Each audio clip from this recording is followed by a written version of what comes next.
Hey, it's Kevin back with another episode of the video blog today, Remembering the ABA. And if you were to type ABA into a Google search, lots of different things show up. The one I'm talking about, the American Basketball Association, the folks who gave us the red, white, and blue basketball back in the day, and actually making a comeback as a new version of the ABA has hit some towns across America, including Cleveland, including Nashville. I was a big fan of ABA basketball. That was my basketball league of choice. It is the league that gave us the now New Jersey Nets. They were the New York Nets, the Indiana Pacers, the San Antonio Spurs, the Denver Nuggets, as well as long-forgotten teams like the Anaheim Amigos and the Minnesota Muskies and the Floridians and the New Orleans Buccaneers and the Kentucky Colonels and Virginia Squires and the Spirits of St. Louis. I was a big ABA basketball fan. From the red, white, and blue ball to the huge afros to the wild 70s promotions. If you've ever seen Will Ferrell's semi-pro movie, it's kind of a nice homage to the ABA. And a lot of the scenes in the movie are takeoffs of ABA myths and legends, if you will.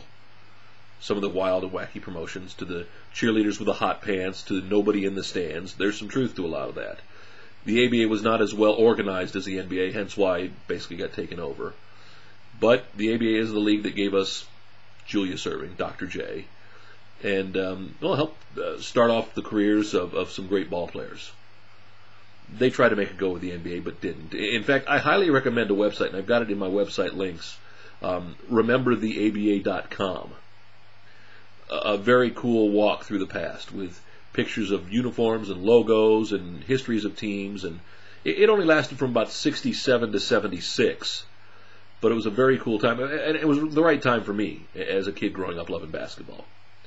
I missed the ABA, but I'm going to try to go out and catch, I don't know if I'll be able to do it in Cleveland or in Nashville this year, but catch the new ABA with the Nashville Bronx or the Cleveland Rockers playing sometime.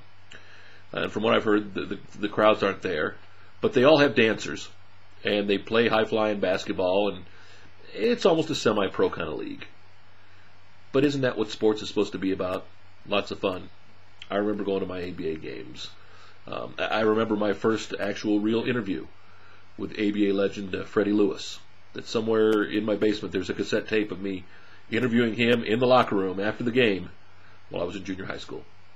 Remembering the ABA today, have a good one. Catch you tomorrow, another edition of Kevin Mason TV.